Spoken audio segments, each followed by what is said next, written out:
All right, so diving in with us today, because you want your everyday English to sound, well, more everyday, More every day. less textbook, Less textbook. and more like you just walked out of a chat with friends. Exactly. We've got 25 phrases for you that are going to make a huge difference, trust me. And we're not just going to rattle them off. We're going to unpack how and when to use them. Think of it as going beyond the what of the phrase and really getting into the why. So you sound natural and confident in any situation. Exactly. We're kicking things off with greetings. Seems basic, but you'd be surprised how much these set the tone. We've got, hey, how's it going? What's up? How have you been? And one of my personal favorites, long time no see. Now, you might think those are all interchangeable, but each one carries a subtle message about your relationship with the person. Hey, how's it going? Is friendly and pretty universal. What's up? See, that's more for your buddies. Super casual. And how have you been? It implies it's been a while, like you're genuinely catching up. It's funny you should mention long time no see, because I was reading about how that phrase actually came about. Did you know it started as a sort of imitation of Pidgin English, almost making fun of it? But over time, it's become this endearing, informal way to reconnect with someone. It's a great example of how language evolves, and a reminder that even the simplest phrases have a history and cultural context. Oh, Speaking of context, let's move on to small talk. We're not talking deep philosophical debates here, but those little exchanges that grease the wheels of social interaction. so true. We've got, it's such a beautiful day, isn't it? Which, let's be honest, only works if it's actually a nice day out. And what do you think of this place? Which I'm sure you've used a million times. But think about why that one works. Whether you're at a restaurant, a concert, or even just standing in line somewhere, you're instantly creating a shared experience with the other person, inviting their opinion. Ooh, I like that. It's not just about the place, it's about making a connection. So you could say, what do you think of this concert? This band is amazing live. Or, what do you think of this line? It feels like it's taking forever. Exactly. Yeah. It's adaptable, and that's key for good small talk. Of course, you can't forget the classic, how about you? It's like the magic glue that holds any back and forth together, showing genuine interest in what the other person has to say. And then we have those little affirmations like, I totally agree with you, and that sounds great. Yeah. Which might seem minor, but go a long way in making you sound like an enthusiastic participant in the conversation. Small talk is often about building rapport, and these phrases are like verbal nods of agreement, keeping that positive energy flowing. But what happens when small talk isn't enough? When you actually need to get something done, like asking a favor? You're so right. It's like you read my mind. Small talk can break the ice, but sometimes you need to move beyond nice weather and actually say, could you do me a favor? That's a classic, polite approach. But then we also have, would you mind? Which feels even more considerate, especially if you're asking for something that might be a bit of an inconvenience. Would you mind? It's interesting because it shifts the focus to the other person's willingness. Yeah. It's acknowledging that you're imposing even slightly and giving them an easy out if it's not a good time. Compare that to, could you do me a favor? Which is direct and assumes they can. I used to tie myself in knots trying to be polite, sometimes even avoiding asking for things altogether. But I've realized that using these phrases makes it so much easier to be direct without sounding demanding. Politeness is important, but so is clarity. These phrases give you the tools to do both. And of course, it's not just about asking, it's also about offering help. Sure. Absolutely, and we've got some great phrases for that too. Can I help you with that? Yeah. Is so straightforward and helpful, and let me know if you need anything. Feels warm and genuine, like you're truly there to lend a hand. Then there's I'd appreciate it if, which adds a touch of formality while still being friendly. I find it fascinating that let me know if you need anything can be used in so many ways. It can be a genuine offer of support, but it can also signal the end of a conversation in a polite way. Like you're open to further interaction, but not pushing it. That's such a great point. It reminds me of how much meaning we pack into these seemingly simple phrases and how intonation and context play a huge role. Precisely. And speaking of context, let's shift gears into those phrases that are all about the social side of things. We're talking about building friendships, making plans, just enjoying that casual back and forth that makes life more fun. Oh, yes. The phrases that make you sound like you actually have a social life. So we've got, let's hang out soon, and I'll see you around, which are perfect for ending conversations on a friendly note. Then there's, what's your plan for the weekend? A classic way to open up a conversation and maybe even snag an invite to something fun. And who can resist a good "I'm up for anything" when you're feeling adventurous? These phrases are all about connecting, but you have to be mindful of how you deliver them.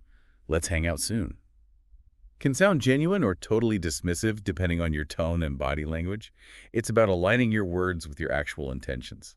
I've always found it interesting how "let's hang out soon" we can have slightly different meanings depending on where you are in the English-speaking world. Hmm. In some places, it's a concrete invitation, while in others, it's more of a general expression of goodwill, like saying "see ya later." It highlights the importance of understanding cultural nuances, even within the same language. And then there's let's keep in touch, which can be sincere or just a polite way to wrap things up. It's all about reading the room, isn't it? Totally. But the key takeaway here is that these phrases are essential for building and maintaining those social connections that make life richer. Before we move on, is there a phrase or two from these categories that you're already thinking, yeah, I need to start using that more? It's great to have those go-to phrases for smooth sailing, but what about those times when you're in a conversation and you realize you've totally missed the boat? You know those moments where you're nodding along and suddenly you think, wait, what are we even talking about? Oh, I've been there. It's that panic of wanting to ask for clarification but not wanting to seem like you haven't been paying attention. It's like being stuck between a rock and a hard place. Exactly. But here's the thing. Most people are happy to clarify, and it shows that you're actively listening. Instead of pretending you understand, just come right out and say, can you repeat that? Or what do you mean by that? Simple, straightforward, and no one's going to judge you for it. For the longest time, I thought asking for clarification was a sign of weakness, like admitting I wasn't smart enough to keep up. But then I realized it's actually the opposite. It shows you're engaged enough to want to understand fully. It's a sign of confidence, not insecurity. And there are other phrases that can help you navigate those moments of uncertainty too. I'm not sure I understand is a great one. It's polite, direct, and opens the door for further explanation without any awkwardness. Right. And what about when you need a moment to process what someone is saying, but you don't want to just sit there in silence? Let me think about it. That's a lifesaver. It buys you some time without derailing the conversation. It's a subtle way of saying, hold on, my brain is working on this. Uh, And finally, I see what you're saying. This one is so useful for acknowledging understanding, like a verbal handshake that signals you're on the same page. It's particularly helpful in situations where you might not fully agree, but you want to acknowledge the other person's perspective before offering your own. it's like saying, okay, I get where you're coming from, and now let me tell you where I'm coming from. It keeps the conversation flowing smoothly. So we've covered a lot of ground here. From greetings and small talk to making requests and handling those tricky moments of uncertainty, it seems like these 25 phrases really do touch on so many aspects of everyday conversation. They're like tools in a toolbox. You might not need every tool for every situation, but having a diverse set at your disposal means you're prepared to tackle anything that comes your way. And the best part is, you don't have to memorize them all at once. Just pick a few that resonate with you and start consciously using them in your day-to-day interactions. Exactly.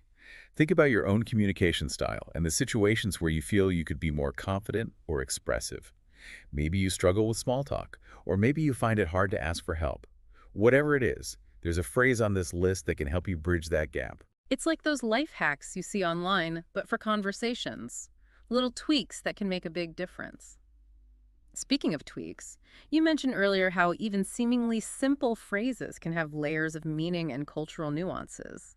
Do you have any examples of that? Oh, absolutely. Let's take "you're welcome," for instance. It's a phrase we use all the time, but have you ever considered its origins or how it compares to similar expressions in other languages? Now that you mention it, I haven't really thought about it much. It's just become so automatic. But I'm curious. Tell me more. Well, "you're welcome" comes from the Old English phrase "welcome," which means welcome guest. It was originally used to express pleasure in someone's arrival, almost like saying, your presence is a gift to us. Over time, it evolved into a response to thanks, but that underlying sense of generosity and hospitality remains. Wow, I never knew that. It's Yeah. amazing how much history is packed into a phrase we use almost without thinking. And when you compare it to other languages, you see even more fascinating differences. In French, for example, they say de rien, which literally translates to of nothing. It minimizes the act of kindness, suggesting it was no trouble at all. That's so interesting. It's like Each culture has its own way of acknowledging gratitude and downplaying the effort involved. It reminds me of how much we can learn about a culture through its language.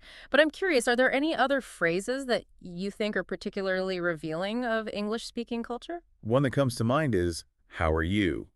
Now, on the surface, it seems like a simple question about well-being.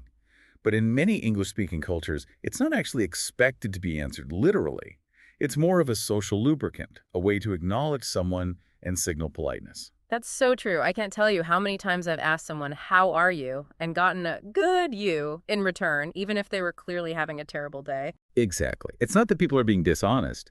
It's just that the question isn't always intended to elicit a detailed response.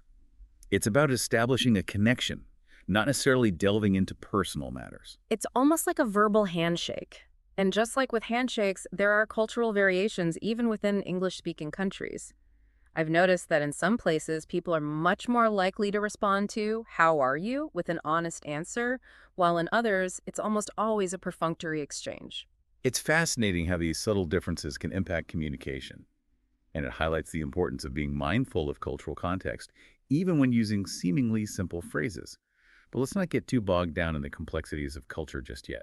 You're right, we've explored some of the deeper meanings and cultural nuances behind common phrases. But at the end of the day, the goal is to use these phrases to communicate effectively, not to become linguistic anthropologists. Exactly. And sometimes the simplest phrases can be the most powerful. Take thank you, for example. It's two little words, but they can convey so much. Gratitude, appreciation, respect. It's like a verbal hug. And just like a hug, it can make both the giver and receiver feel good. But you know what? I'm realizing that there are times when a simple thank you doesn't feel quite sufficient. Like when someone's done something really special for you, or you want to express a deeper level of gratitude. Do you have any tips on how to amplify that sentiment? I'm glad you asked. One way to make your thanks more impactful is to be specific about what you're grateful for. Instead of just saying, thank you for the gift, try, thank you for the beautiful scarf. It's so soft and the color is perfect for me. That makes sense. It shows that you've really thought about the gift and appreciated the thought behind it. Exactly.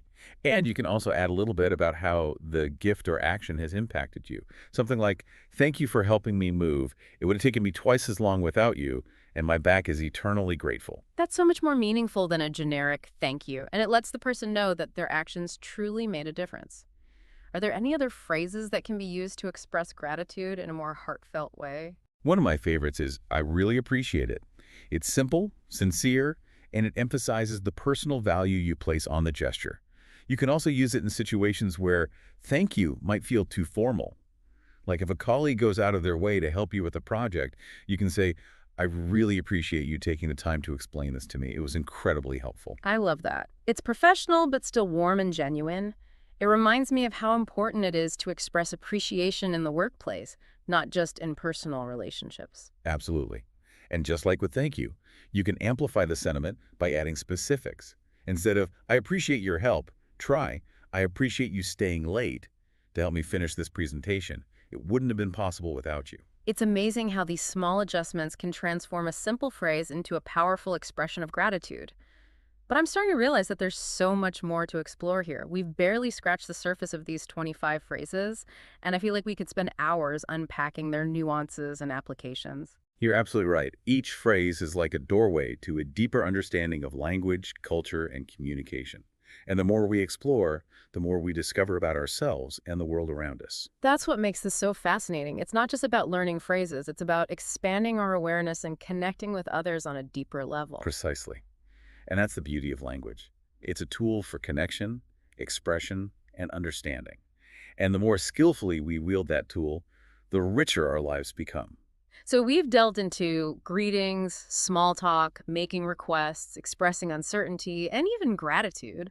But there's still so much more to uncover. What other conversational treasures await us in this deep dive? Well, let's shift our focus now to the art of giving compliments. It's a skill that can brighten someone's day, strengthen relationships, and even boost your own confidence. But there's a delicate art to it, wouldn't you say? Absolutely. A well-placed compliment can be a powerful thing, but a poorly worded one can be awkward or even offensive. I'm eager to learn how to master this art form. You're right. There's definitely a finesse to giving compliments that go beyond a simple good job. The key is to be genuine and specific, focusing on something you genuinely admire or appreciate about the person. So instead of saying, I like your shoes, I might say, those shoes look amazing with that dress. You have such a great eye for color. Exactly. You're highlighting a specific detail and connecting it to a positive quality. It feels more personal and thoughtful. That makes a lot of sense. Are there certain areas or aspects of a person that are generally safe to compliment, or should we be cautious about complimenting someone's appearance? It's always a good idea to be mindful of cultural norms and personal boundaries. While complimenting someone's clothing or accessories is usually fine, commenting on their physical features can be tricky. It's better to focus on things like their skills, talents, or accomplishments. So instead of saying, you have beautiful eyes, I might say, your presentation was incredibly engaging. You have a real knack for storytelling. Now you're talking. That's a compliment that's sure to make a positive impact. You're acknowledging their effort and highlighting a specific strength. I'm starting to see how mastering the art of compliments can really enhance my interactions with others. But what about those times when you receive a compliment? I always feel a little awkward, like I don't know how to respond gracefully. That's a common feeling. Many people struggle with accepting compliments. They might downplay their accomplishment, deflect the praise, or even feel embarrassed. Oh, I'm definitely guilty of that. I tend to brush off compliments or make a self-deprecating joke. But here's the thing. When you deflect a compliment, you're essentially rejecting the other person's gesture of kindness. It's like saying their opinion doesn't matter. I had never thought of it that way. So how can we learn to accept compliments graciously without feeling like we're being arrogant or boastful? The simplest and most effective way is to just say, thank you. Acknowledge the compliment and express your appreciation. You can also add a brief comment like, that's kind of you to say, or I appreciate you noticing. So instead of saying, oh, it was nothing, I could say, thank you. I put a lot of effort into that, so I'm glad you liked it. Exactly. You're acknowledging the compliment, expressing your gratitude, and even sharing a little bit about the effort you put in. That feels so much better than trying to downplay my accomplishments. I'm realizing that accepting compliments gracefully is not about being arrogant. It's about respecting the other person's opinion and acknowledging their kindness. Precisely. It's about allowing yourself to receive the positive energy they're sending your way. This has been such an eye-opening conversation. I feel like we've peeled back the layers of so many everyday phrases and discovered hidden depths of meaning and cultural nuance. And we've only just begun. The world of language is vast and endlessly fascinating, but for now, let's zoom out and think about the bigger picture. What are some key takeaways you'd like our listener to remember from this deep dive? Well, for me, it's the realization that fluency isn't just about grammar and vocabulary. It's about understanding the subtle cues and cultural contexts that shape how we communicate. I couldn't agree more. It's about being aware of the impact our words have on others and choosing our phrases with intention. It's about being authentic, engaging, and respectful in our interactions. And most importantly, it's about enjoying the journey of language learning and discovery. Beautifully said. So, to wrap things up, we encourage you to take these 25 phrases and start weaving them into your conversations. Experiment, play around, and see how they help you connect with others in new and meaningful ways. And remember, language is a living, breathing thing. It's constantly evolving. So embrace the journey and have fun with it. We'll be back next week with another deep dive into the world of language and communication. Until then, happy talking.